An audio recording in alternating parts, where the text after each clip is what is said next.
ఇప్పటి వరకు నా ఛానల్ని ఎవరైనా సబ్స్క్రైబ్ చేసుకోకపోయి ఉంటే ప్లీజ్ సబ్స్క్రైబ్. ఎందుకంటే ఇప్పుడు మీ అవసరం నాకుంది. నా వాయిస్ని ఇంకా బలంగా వినిపించాలంటే మీ మద్దతు కావాలి.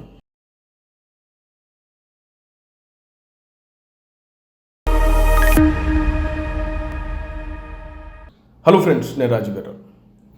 పవన్ కళ్యాణ్ గారు, ప్రొఫెసర్ నాగేశ్వరరావు గారు, వీళ్ళిద్దరి మధ్యన జరిగినటువంటి ఒక ఇష్యూ, అది ప్రొఫెసర్ నాగేశ్వరరావు గారికి సంబంధించినటువంటి పర్సనల్ ఇష్యూ. నేను మళ్ళీ చెప్తున్నా, తెలంగాణ సమాజానికి ఎలాంటి సంబంధం లేదు.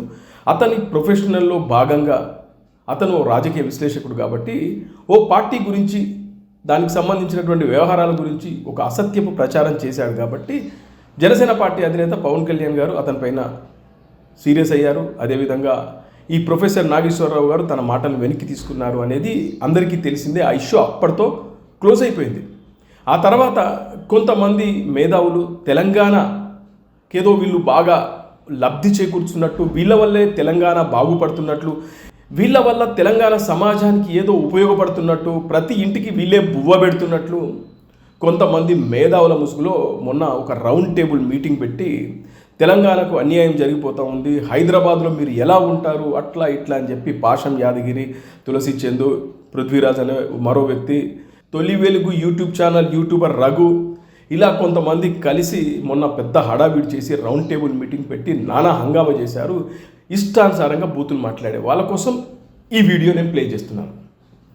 మీరు ఆ రోజున రౌండ్ టేబుల్ మీటింగ్ పెట్టి బాగా ఓవర్ యాక్షన్ చేశారు కదా, ఇప్పుడు పెట్టండి రౌండ్ టేబుల్ మీటింగ్ అనడానికి ఈ వీడియో మీకు ప్లే చేస్తున్నాను.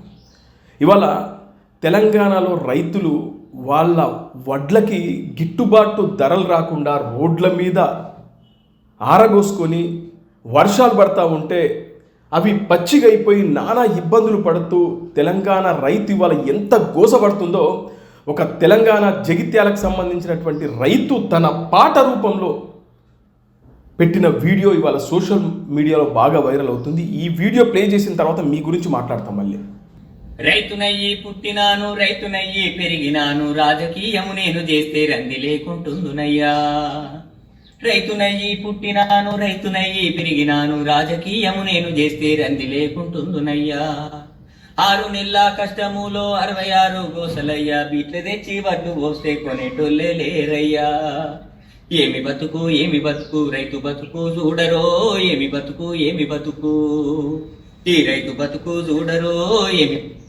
ఓ రైతు గోస పాట రూపంలో 6 నెలలు కష్టపడి పంట పండించి ఆ పంటను, ఆ వడ్లను బీటుకు తీసుకొస్తే కొనేవాళ్ళే లేరు. గిట్టుబాటు ధరలు రాక రైతు ఎన్ని ఇబ్బందులు పడుతున్నాడు. ఒక రైతు ఇవాళ తన ఆవేదన ఒక పాట రూపంలో చెప్పాడు. పైగా ఏమంటున్నాడంటే, నేను రాజకీయం చేసినా బాగుపడేవాడిని, కానీ రైతునైపోయానయ్యా అని చెప్పి తన ఆవేదన వ్యక్తం చేస్తున్నాడు. దీని గురించి కదా మీరు మాట్లాడాల్సింది. మీరు ఎప్పుడైనా రైతుల పక్షాన నిలబడ్డారా? రైతుల గురించి మీరు ఏ రోజైనా రౌండ్ టేబుల్ మీటింగ్ పెట్టి ప్రభుత్వాలను ఏకిపారేశారా? ఇవాళ రైతులు వాళ్ళు పండించిన ధాన్యం అమ్ముడు పోక, గిట్టుబాటు ధరలు రాక ఎన్ని ఇబ్బందులు పడుతున్నారో ఒక రైతు తన పాట రూపంలో ఆవేదన వ్యక్తం చేస్తే మీ కంటికి కనబడట్లేదా? ఇప్పుడు పెట్టండి మీరు రౌండ్ టేబుల్ మీటింగ్. తెలంగాణ రాష్ట్రంలో చాలా సమస్యలు ఉన్నాయి. రైతులు ఎన్ని కష్టాలు పడుతున్నారు. ఇప్పటికి కూడా మారుమూల గ్రామాల్లో, తాండాల్లో ఇప్పటికీ రోడ్లు లేక ఇబ్బందులు పడుతున్నారు. అలాగే వర్షాకాలంలో నానా గోసపడుతున్నారు. ఆదిలాబాద్ గిరిజన గ్రామాల్లోకి ఒక్కసారి వెళ్ళి చూడండి. మంచినీరు దొరక్క ఇప్పటికీ కుంటలలో, చెరువులలో నీళ్లు తాగుతున్నారు. చిన్నపిల్లలు స్కూళ్ళకు వెళ్ళాలంటే ఆ వాగులను, వంకలను దాటుకొని వాళ్ళు వెళ్తున్నారు. దీని గురించి కదా మీరు రౌండ్ టేబుల్ మీటింగ్ పెట్టాలి.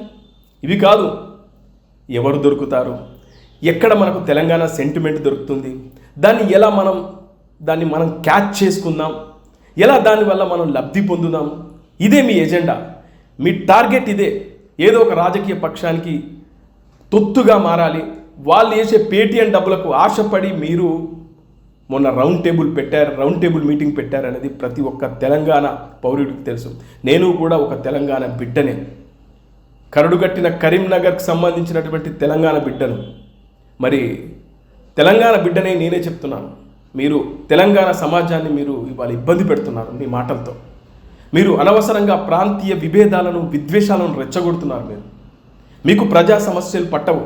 ఎంతసేపు ఎక్కడ ఎవరైనా ల్యాండ్స్ ఉన్నాయా, ఎవడన్నా రియల్ ఎస్టేట్ వెంచర్లు ఇస్తూ ఉంటే వానికి ధమ్కీలు ఇవ్వడం, ఇలాంటివి మీకు కనబడతాయి. కానీ ఒక రైతు కోసం మీకు కనబడదా?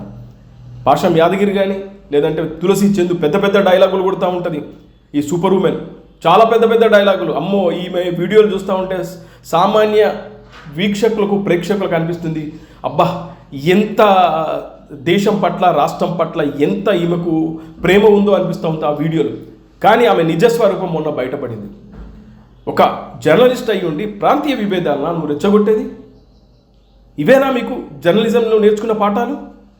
జర్నలిస్ట్ అనేవాడు ప్రజల సమస్యల కోసం పోరాటం చేయాలి. ప్రజా సమస్యల మీద మనం మాట్లాడాలి. ప్రభుత్వాలను కూడా లెక్క చేయకూడదు. కానీ మీరు చేస్తుంది ఏంటి? కొన్ని రాజకీయ పక్షాలకు తొత్తుగా మారి వాళ్ళు వేసే డబ్బులకు ఆశపడి నెల నెల వాళ్ళు ఇచ్చే ఆదాయానికి ఆశపడి మీరు చేస్తున్నటువంటి లత్కోర్ పనులు. ఇవాళ ఒక రైతు ఎంత ఇబ్బందులు పడుతున్నాడు, దీని గురించి మీరు రౌండ్ టేబుల్ మీటింగ్ పెట్టి మాట్లాడండి. దమ్ము ధైర్యం ఉందా? ఉండదు.